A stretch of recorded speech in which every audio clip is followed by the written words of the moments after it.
and welcome back to the second part of my top 20 albums from the 1990s video. If you haven't seen part 1, then I will link it down below. Go and watch that one first because I talked about 10 albums that I love from the 1990s, and today I'm going to do 10 more. So if your favourite wasn't in that video, there's a chance that it might be in this video. As always, please leave in the comments your favourite albums from the 90s and any recommendations you've got for me. And don't forget to subscribe before you leave because I would really appreciate it. Also, I have an Instagram page that I would love to follow more of you guys on. So if you follow me there, it's marylovesmusic_, and then I will follow you back and we can like chat about music and stuff on there. And let's just get on with the video. So first up, I'm going to talk about a classic, What's the Story Morning Glory by Oasis. This is quite a popular choice and quite a classic, but honestly I just really love this album. I've always been a really big fan of Oasis. I went through a stage when I was a teenager and I was going through like my indie phase that I was really obsessed with them. But even now, years later, for me they're still the best of those Britpop bands that came up in the 90s. They're just my favourite out of all of those ones, like Pulp, Blur, all that kind of thing. And I think What's the Story Morning Glory is probably the strongest album they released. First of all, I really love the album cover. I also think lyrically this is probably the strongest Oasis album, and it just, for me, it really just has the best songs. Obviously Wonderwall, the classic, is on this album, but honestly for me Wonderwall is probably one of the weakest songs on the album, which I guess is a testament to how good it is. My personal top 3 on this album are Champagne Supernova, Morning Glory, and then my absolute favourite Oasis song of all time, Some Might Say. But this is like one of those albums that's a pretty easy listen. It's very accessible, like it has a pretty consistent sound, so if you like one song on the album, you're probably going to like the whole thing. And if you're into this type of music, then in my opinion What's the Story Morning Glory is the best in the genre. So moving on, we've got Californication by the Red Hot Chili Peppers. This one was tough because honestly any of their 90s albums could have made it onto this list for me. I think they're all great,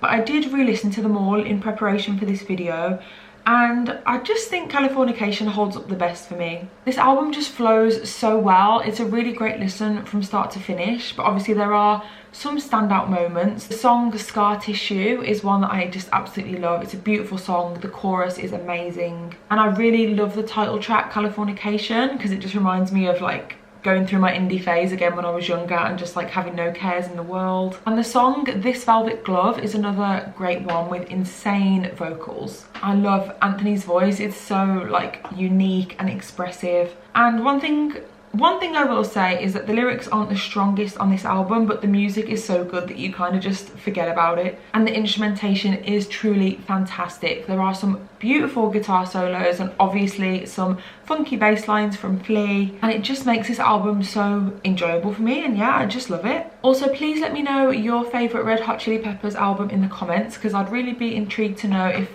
I'm on my own here or if this Californication is the popular choice. Next up, my third pick is a little bit of a different one, but I just could not do this video without including this album, and it is the self-titled debut from Slipknot. This is an insane debut album. It is produced so well. The mix is so crisp and so clear, and it starts off with such a bang, and it really keeps the momentum going for the whole album. It's a very angry and heavy record. It's very high energy. Although there are a few more mellow moments, the general vibe and theme of this album is fuck everyone, basically. And it is one that I love to listen to at full volume, much to the devastation of my neighbours, but I really don't care. Corey Taylor's voice on this album is just incredible. I love him so much. It's really hard to choose standout tracks from this album because they're all so good.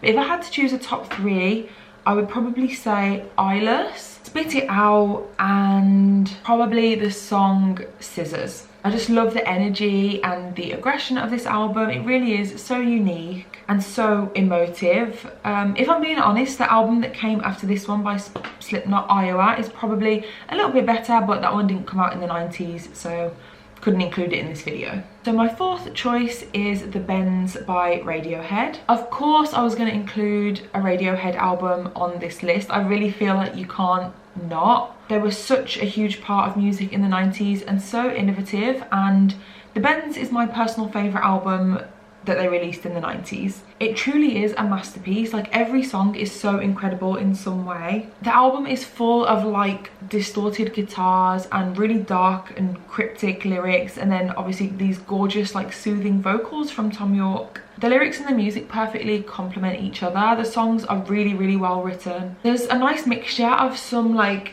accessible, more like radio friendly kind of songs, and then some more experimental, artsy kind of ones. But the track list is just perfect in my opinion. And my top three songs are The Bends, Fake Plastic Trees, and My Iron Lung.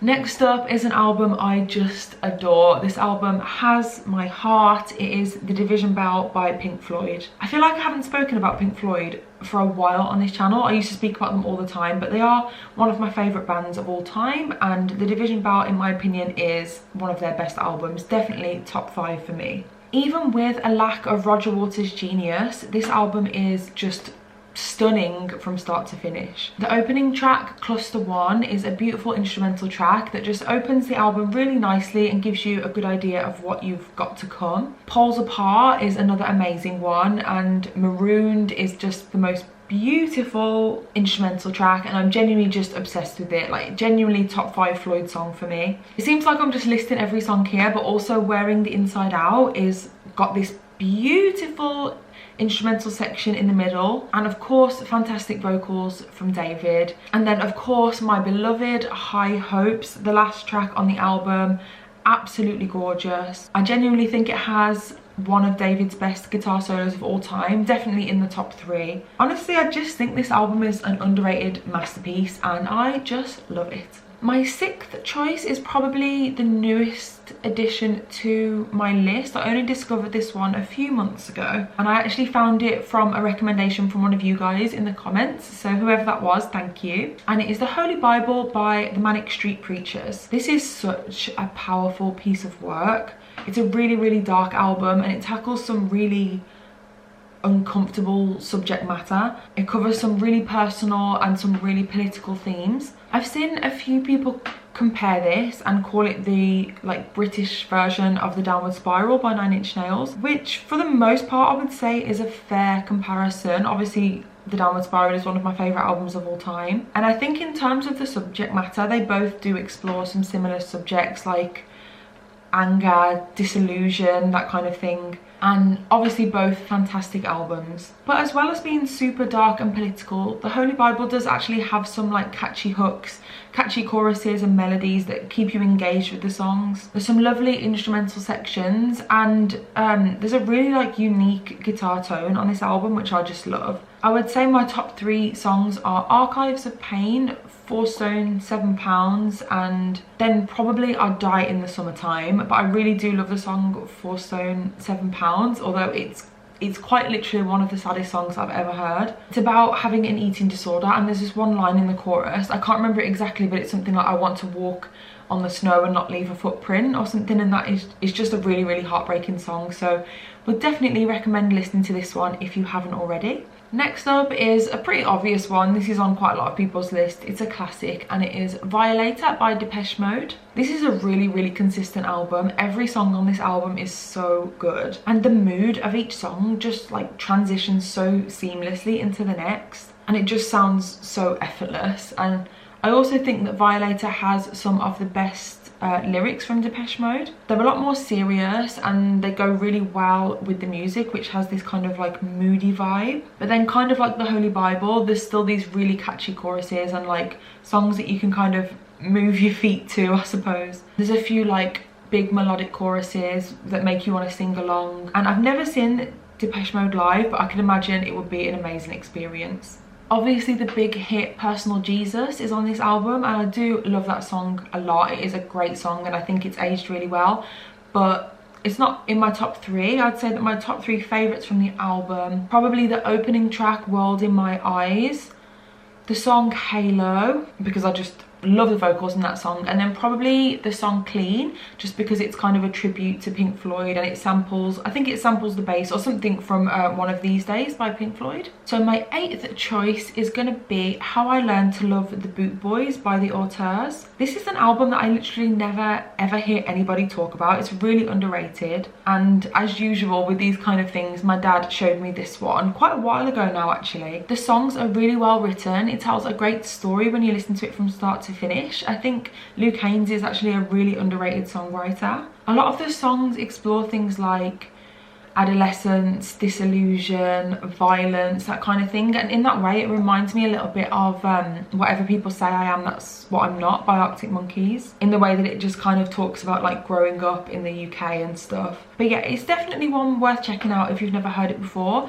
My personal favourite song is Sick of Hare Krishna, but I also love the song School, and the song Lights Out is good as well. So my 9th pick is something that is pretty different for me. I don't really talk about this kind of music on this channel, mainly because I'm not really into it apart from a few things, but I felt like I had to acknowledge it on this list, and it is Homework by Daft Punk. I really enjoy Daft Punk, even though I'm not crazy about electronic music, dance music, that kind of thing, but I think this album is really, really special. The first few times I listened to it from start to finish, I didn't really like it. It can be a lot in one sitting, so when you listen to the songs separately, then it definitely works better. So there are a lot of the individual tracks that I really enjoy. Honestly, the most famous song is probably my favourite. Around the World is just an amazing song. But I also love the song High Fidelity, and I love the song Fresh as well. So although this album isn't something I reach for very often, it does remind me of a good time in my life. I listened to it a lot when I was backpacking around Australia, so it just like has those good memories attached for me. And yeah, it's just a really fun one. And finally, my last pick for my favourite albums from the 90s is a fairly new addition to my list, and it is Tidal by Fiona Apple. I love this album so much. It was released when Fiona was only 19, which is just crazy to me. The songs are so mature and so well written for somebody of that age. The lyrics are really poetic and like emotive and vulnerable and honest, which is probably the main thing I love about this album. It reminds me of Tapestry by Carole King in that way. It's very open, very honest, and it has a really nice like feminine kind of womanly feel to it, I suppose. I absolutely adore the song Shadow Boxer. It's very moody, but it has like this really gorgeous piano and like a really kind of bluesy feel to it. I also really enjoy the song Slow Like Honey, which is a very sexy song, and it has this beautiful instrumentation. It's just stunning. But my favourite song from the album is probably the song Criminal, just because I love the vocals, I love the whole vibe of the song, and I just cannot get enough of it. So there you go, that is my full 20 albums, my full 20 favourite albums from the 90s. I really hope you've enjoyed the video, and please, as always, leave me your picks in the comments and any recommendations. As always, thank you so much for watching, and I will see you next week for another video.